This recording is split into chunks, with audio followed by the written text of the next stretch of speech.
মেঘে ঢাকা আকাশ, ঠান্ডা হাওয়া আর চারপাশ জুড়ে সাদা কাশফুল। মনে হয় প্রকৃতি যেন হাসছে নিজের মতো করে। আজ আপনাদের নিয়ে চলেছি কাশফুলের সেই সৌন্দর্যের ভিতর।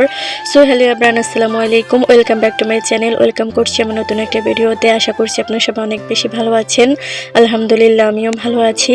ভোরের প্রকৃতি দেখতে আমরা নামাজ পড়ে 6:30টার দিকে বের হয়ে পড়লাম ভোরের সৌন্দর্য উপভোগ করতে, সাথে কাশফুলের সাদা মেঘের রাজ্যে হারিয়ে যেতে।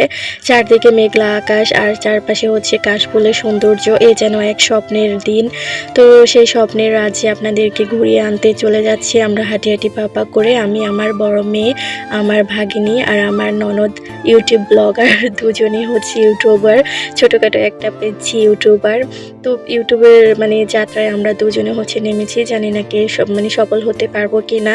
তো আপনারা যদি আমাদের পাশে থাকেন, অবশ্যই আমরা এখান থেকে সফল হতে পারবো। তো সবাই আমাদের দুজনকে সাপোর্ট করবেন। তো আজকে আমার এই ভিডিওতে আমি হচ্ছে আমার ননদের আইডিটা আমি মেনশন করে দেবো আমার ডিসক্রিপশন বক্সে। তো সবাই আমার ননদের আইডি থেকে ঘুরে আসবেন। উনিও হচ্ছে সুন্দর সুন্দর ব্লগ ভিডিও বানান। আশা করছি আপনাদের পছন্দ হবে।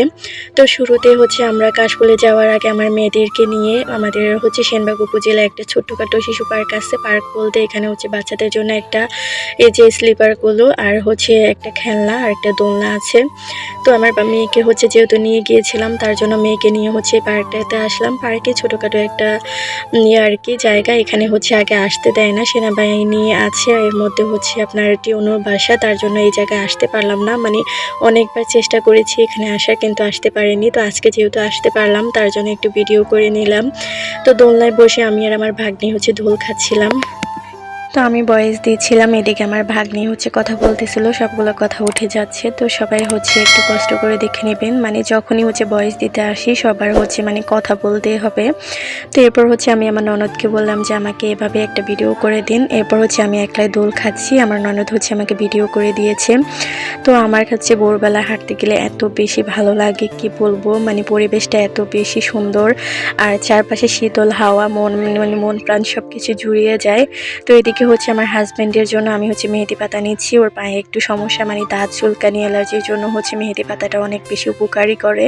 সাথে হচ্ছে অনেকগুলো ভেষজ উদ্ভিদ দেওয়া হয়, তারপর হচ্ছে পায়ে ব্যবহার করে। তো তার জন্য হচ্ছে আমি এখানে মেহেদি পাতা নিচ্ছি। তো আমার মেয়েকে বললাম নিতে, আমার মেয়েও নিচ্ছে। তারপর হচ্ছে সবাই মিলে মেহেদি পাতা নিয়ে আমরা হচ্ছে কাশফুলের উদ্দেশ্যে রওনা দিব আর কি। এই যে মেহেদি পাতা নিয়েছি। আর যেখানে হচ্ছে কাশফুল, সেখানে হচ্ছে মডেল মসজিদের পিছনে আর কি, উপজেলায় যে মডেল মসজিদটা আছে এর পিছনে হচ্ছে কাশফুলের রাজ্য। তো ওটা দেখার জন্য চলে গিয়েছি। হচ্ছে গিয়ে মনটা একদম খারাপ হয়ে গিয়েছে। কেন খারাপ হয়েছে সেটাও হচ্ছে আপনাদের সাথে শেয়ার করব। তো এরপরে এই যে দেখেন আমার ননদ ইউটিউবার তাহমিনা আক্তার। তো উনি হচ্ছে ভিডিও করতেছে আমার সামনে, আমি ওনার পিছনে ছিলাম।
দুই পাশে ধান ক্ষেত, মাঝখানে ছোট একটা রাস্তা। এটা দিয়ে হচ্ছে আমরা হেঁটে কাশবনে যাচ্ছিলাম। অনেক জায়গা জুড়ে হচ্ছে কাশবনটা ছিল, কিন্তু দুঃখের বিষয় হচ্ছে কাশবনটা একদম ফাঁকা হয়ে গিয়েছে। সবগুলো কাশফুল একদম ঝরে গিয়েছে। আমরা একদম শেষের দিকে গিয়েছি, তার জন্য হচ্ছে কাশফুলে দেখা পাইনি। মনটা এত পরিমাণে খারাপ হয়ে গিয়েছিল, কি বলবো।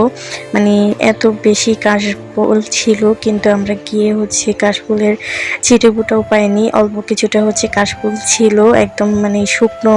তারপর হচ্ছে নাইম আমার চেয়েও কানা মামা ভালো। তো ওটার জন্য হচ্ছে যেটুকু ছিল ওটুকু সৌন্দর্য উপভোগ করার জন্য আমরা হচ্ছে ভোরবেলা এত কষ্ট করে এখানে আসছি। মানে অনেক কষ্ট করে হেঁটে আসছি ক্ষেতের মাঝখান দিয়ে। সকালবেলা কুয়াশায় একদম ঘাসগুলো ভিজে ছিল, আমাদের জামা কাপড় সবগুলো একদম ভিজে গিয়েছে। আমার মেয়ে তো বারবার হোঁচট খেয়ে পড়তেছে, আমার ননদ পড়তেছে, আমি বারবার হোঁচট খাচ্ছি। এরপরে মানে এই জায়গায় আসলাম, দেখুন এই যে সবগুলো কাশগুলো একদম ঝরে গিয়েছে। যে কয়টা আছে ওগুলোকে অনেকটা সুন্দর দেখা যাচ্ছে ভোরের এই কুয়াশার মধ্যে। মনে হচ্ছে যে মানে অন্যরকম একটা রাজ্য, কাশফুলের একদম হারিয়ে যেতে ইচ্ছে করে এরকম রাজ্যে। তো আমার মেয়ে একটা কাশফুল নিল, ওটা আবার আমাকে দিল যে আম্মু তুমি এটা দিয়ে ভিডিও করো। এরপর এটা নিয়ে আমি একটু ডং করতেছিলাম, ভিডিও করতেছিলাম। কাশফুল তো নেই, তো আর কি করব, যেটুকু ছিল ওটুকু নিয়ে ভিডিও করতেছি। শরতে নীল আকাশ আর ধুলে ওঠা কাশফুল, প্রকৃতির সবচেয়ে শান্ত আর সুন্দর রূপটা যেন এই সময়ে ধরা দেয়। ভোর আর কাশফুল এই দুইয়ের মিলবন্ধনে তৈরি হয় এক স্বপ্নময় দৃশ্য। আসন রূপ দিয়ে সেই রূপকথার মতো সৌন্দর্যে কি বলবে, এত অসাধারণ লাগতেছিল কাশফুলগুলোকে। আর এদিকে তো আমার ননদ একদম কাশফুল বনে ঢুকে গিয়েছে। আমি বললাম যে ভিতরে যাইয়েন না, ওখানে সাপ চোখ থাকতে পারে, কে মানে কে শুনে কার কথা, ভিডিও করতেই হবে, ভাইরাল হতেই হবে, তার জন্য একদম কাশফুলের ভিতরে ঢুকে গিয়েছি। এরপর আমি ওনার পিছন পিছন গিয়ে কিছুটা ভিডিও নিলাম। তো ভয় আমি মানে সাথে সাথে বের হয়ে চলে আসছি, কারণ আমার অনেক বেশি ভয় লাগতেছিল। আর আমার মেয়েও দেখেন ওর কুকুরের সাথে একদম পিছন পিছন ছুটে যাচ্ছে আর বারবার শুধু হোঁচট খাচ্ছিল।